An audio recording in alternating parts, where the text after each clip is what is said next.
Praise lord sisters brothers, దేవుని నామానికి మహిమ కలుగునుగాక. మరొక ప్రభు దినమున ప్రభు కృపతో వాగ్దానముతో కూడిన సాక్ష్యాలు మీతో షేర్ చేసుకుంటూ దేవుడు కృప చూపించారు. అందును బట్టి దేవునికి కోట్లాది శతకోటి కృతజ్ఞతాస్తుతులు. మరి ఒక చిన్న ఇన్ఫర్మేషన్ సిస్టర్స్ అండ్ బ్రదర్స్, మా జీవితంలో దేవుడిచ్చిన మహాకృప ఏమిటంటే, ఒక విషయం నిమిత్తము దేవుడు పాదాల దగ్గరికి వెళ్ళి ప్రార్థన చేసినప్పుడు దేవుడు వెంటనే ఒక వాగ్దానం ఇస్తారు. ఆ వాగ్దానాన్ని మేము ఫుల్గా నమ్మేస్తాము. ఆ వాగ్దానం ప్రకారము దేవుడు శ్రేష్టమైన మార్గంలో నడిపిస్తాడు. ఆ శ్రేష్టమైన మార్గంలో దేవుడు సాక్ష్యాన్ని రిలీజ్ చేస్తాడు. ఇదే మా జీవితంలో కొనసాగుతుంది. వాగ్దానం రావటము, సాక్ష్యము రిలీజ్ అవ్వటము, వాగ్దానము రావటము, దేవుడు చెప్పినట్టుగా నడిపించటము, దానిలో నుంచి సాక్ష్యం వెలువడటం, ఇలా మా జీవితంలో జరుగుతుంది. ఏ సాక్ష్యము కూడా మర్చిపోకుండా మరి ప్రతి సాక్ష్యాన్ని మరి మీతో షేర్ చేసుకుంటూ దేవుడు కృప చూపిస్తున్నారు. యూట్యూబ్లో ఎలా థంబ్నెయిల్ చేయాలో కూడా నాకు తెలియదు, ఎలా అప్లోడ్ చేయాలో తెలియదు. సోషల్ మీడియా యొక్క నాలెడ్జీ నాకు అస్సలు లేదు. అయినా దేవుని కృపను బట్టి జ్ఞానం ఇచ్చి ఎలా చేయాలో దేవుడే అన్నీ చిన్న చిన్నగా నేర్పించుకుంటూ స్టెప్ బై స్టెప్ నేర్పించుకుంటూ ఇలా సాక్ష్యాలు చెప్పుకోవటానికి దేవుడు మాకు ఇచ్చిన ఈ మహాకృపను బట్టి దేవునికి మొదటిగా కోట్లాది శతకోటి కృతజ్ఞతాస్తుతులు. అందుకే మీకు ప్రతిసారి ప్రభు కృపతో వాగ్దానముతో కూడిన సాక్ష్యాలు అని చెప్తాను. వాగ్దానం రావటం వల్లనే మా జీవితంలో సాక్ష్యం వచ్చింది. మరి అందును బట్టి దేవునికి కృతజ్ఞతాస్తుతులు. మరి ఈ దినమున మరొక సాక్ష్యమును, వాగ్దానముతో కూడిన సాక్ష్యము మీతో షేర్ చేసుకోవడం దేవుడు కృప చూపించారు.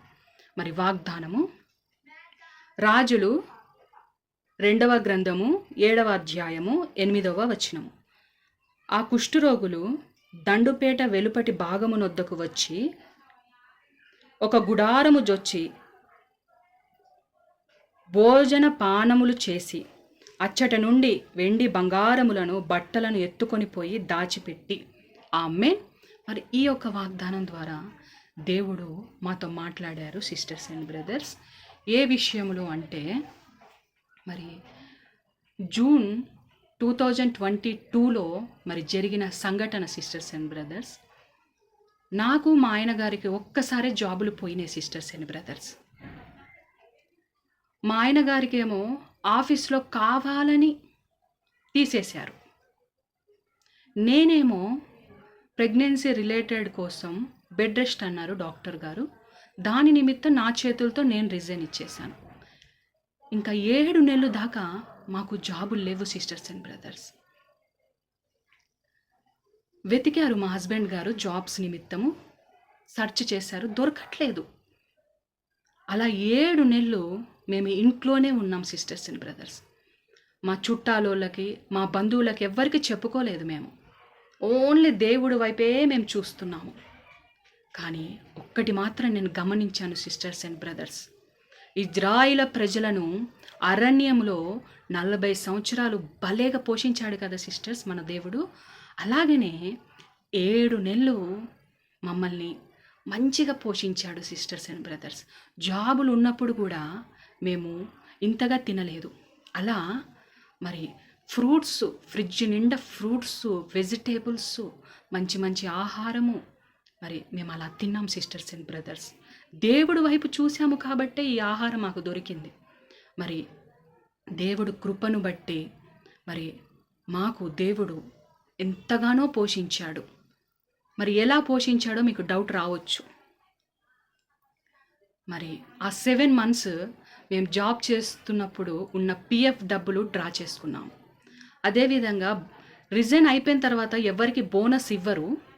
అట్లాంటిది మాకు మా ఇద్దరికి బోనస్ డబ్బులు వచ్చినాయి. అదే విధముగా మరి మేము రోడ్డు మీద మరి సరుకులు అవి ఇవి కొనుక్కోవడానికి బయటికి వెళ్ళేటప్పుడు మాకు డబ్బులు రోడ్డు మీద దొరికేవి సిస్టర్స్ అండ్ బ్రదర్స్. బాగా గుర్తుంది. రూ. 1700 ఒకసారి 100, ఒకసారి 500, 300 సంథింగ్ అట్లా మాకు కనిపించేవి సిస్టర్. అట్లా మాకు రోడ్డు మీద డబ్బులు కనిపించేవి. మరి ఈ డబ్బులతో 7 నెలలు సిస్టర్స్ అండ్ బ్రదర్స్ దేవుడు మంచిగా మమ్మల్ని పోషించాడు. అసలు పిఎఫ్ డబ్బుల ఐడియా కూడా మాకు రాలేదు. ప్రభువా, మేము ఎట్లా పోషించబడాలి, ఎవరిని కూడా మేము డబ్బులు అడగలేము, యేసయ్యా నువ్వే మమ్మల్ని పోషించండి అన్నప్పుడు వెంటనే పిఎఫ్ డ్రా చేసుకునే జ్ఞానం ఇచ్చాడు సిస్టర్స్ అండ్ బ్రదర్స్. అదేవిధంగా రిజైన్ అయిపోయిన తర్వాతకి చాలామందికి అసలు బోనస్ డబ్బులు రాలేదు, మా కొలీగ్స్కి. అట్లాంటిది మాకు బోనస్ డబ్బులు దేవుడి కృపను బట్టి వచ్చినాయి. అలా 7 నెలలు బహుబలముగా మేము పోషించబడ్డాము.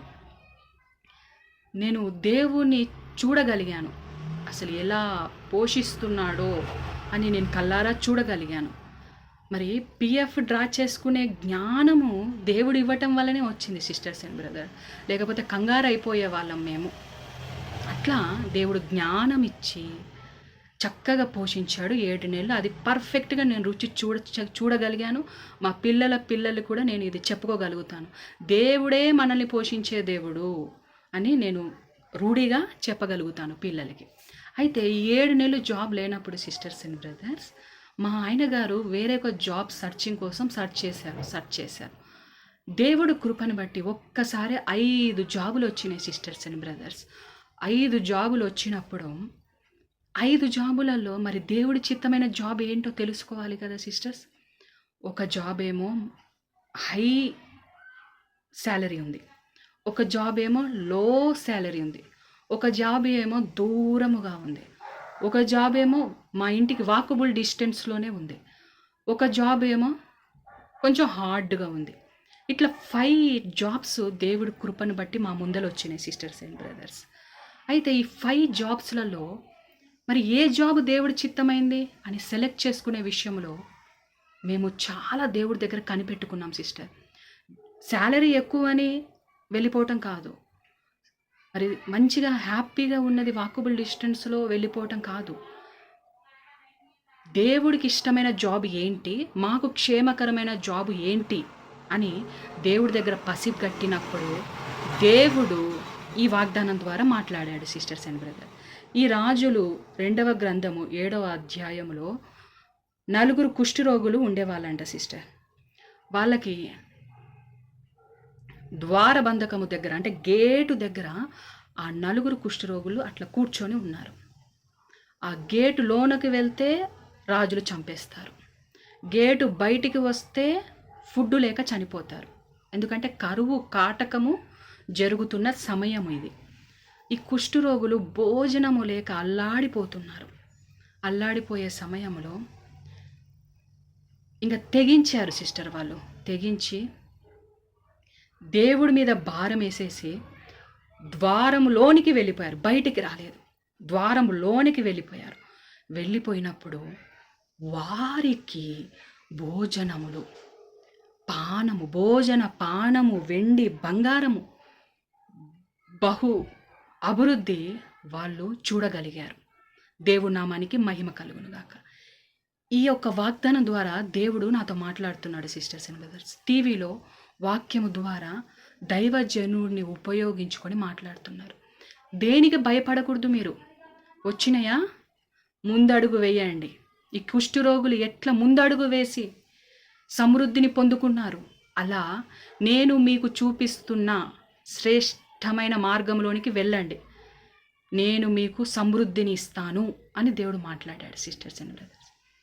ఇంకా ఆ 5 జాబులలో మేము ప్రార్థన చేసుకొని ఈ కుష్ఠరోగుల వలె ఒక జాబులోకి ద్వారబంధంలోనికి ఎలా వెళ్ళిపోయారో వాళ్ళు, అలా ఈ 5 జాబులలో దేవుడు కృపను బట్టి ఒక జాబులోనికి వెళ్ళిపోయాం సిస్టర్స్ అండ్ బ్రదర్స్.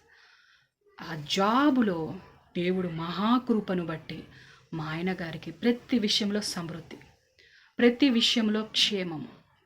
ఆటంకాలు వస్తున్నాయి ఈ జాబులో, శత్రువులు లేస్తున్నారు, అయినా దేవుడు చిత్తమైన జాబులోకి ఎంటర్ అయ్యాము కదా సిస్టర్స్ అండ్ బ్రదర్స్. ప్రతి నిమిషము దేవుడు కాపాడుతున్నారు. దేవుడి చిత్తమైన జాబుని దేవుడే కాపాడుకుంటారు. మరి మేనేజర్స్ ఎగనెస్ట్గా మాట్లాడారు,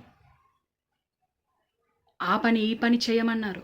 అయినా దేవుడు మహాకృపను బట్టి మరి 2022లో వచ్చిన జాబు ఇప్పటి వరకు కూడా ఆయనే కాపాడుకుంటూ నడిపిస్తున్నారు సిస్టర్స్ అండ్ బ్రదర్స్. ఎందుకంటే దేవుడి మీద భారం వేసేసాము. ఎక్కువ శాలరీ అని చిన్న శాలరీ అని చూసుకోలేదు. దేవుడి చిత్తమైన జాబుని నడిపించేసాయా అని దేవుడిని అడిగేశాము. ఆయన నడిపించేశారు. శ్రేష్టమైన మార్గంలో నడిపించి ఆ జాబుని కాపాడుకుంటూ, ఆ జాబు చేయడానికి కావలసిన బలాన్ని మా ఆయన గారికి ఇచ్చుకుంటూ దేవుడు వస్తున్నారు. దేవుడి నామానికే మహిమ కలుగునుగాక. ఈ సాక్ష్యము ద్వారా దేవుడి నామానికే మహిమ కలుగునుగాక. ఈ వాగ్దానం మాట్లాడటం వల్లనే sisters and brothers correct decision తీసుకోగలిగాము. లేకపోతే మానవులమైన మేము మరి ఏముంది, హై శాలరీ వస్తుంది కదా, మంచిగా వెళ్ళిపోతే అయిపోయేది కదా అని ఎక్కువ జీతంలోనికి వెళ్ళిపోయే వాళ్ళము మేము. అలా కాకుండా దేవుడు తన కృపను బట్టి మంచి శ్రేష్టమైన జాబునిచ్చి నడిపించారు. ఇప్పటివరకు కాపాడుకుంటూ వస్తున్నారు. ఇంకా ఈ జాబ్లో దేవుడు తన కృపను బట్టి ప్రమోషన్లు కూడా ఇస్తాడు అని నేను నమ్ముచున్నాను. ఈ సాక్ష్యం ద్వారా దేవుని నామానికి మహిమ కలుగునుగాక. మాకు పోషణ ఆధారము ఇచ్చినందుకు దేవునికి కోట్లాది శతకోటి కృతజ్ఞతాస్తుతులు. యేసు నామంలో ఆమేన్. కరెక్ట్ డెసిషన్ తీసుకోవడానికి, దేవుడు చిత్తమైన జాబ్ని సెలెక్ట్ చేసుకోవడానికి దేవుడు కృప చూపించారు. ఈ యొక్క వాగ్దానము ద్వారానే మేము కరెక్ట్ స్టెప్ వేయటానికి దేవుడు సహాయం చేశారు. దేవునికి కోట్లాది శతకోటి కృతజ్ఞతాస్తుతులు. ఈ సాక్ష్యము ద్వారా యేసు నామమునకే మహిమ కలుగునుగాక. యేసు నామమునకే మహిమ కలుగునుగాక. యేసు శక్తిగల నామంలో ఆమేన్. Thank you sisters and brothers.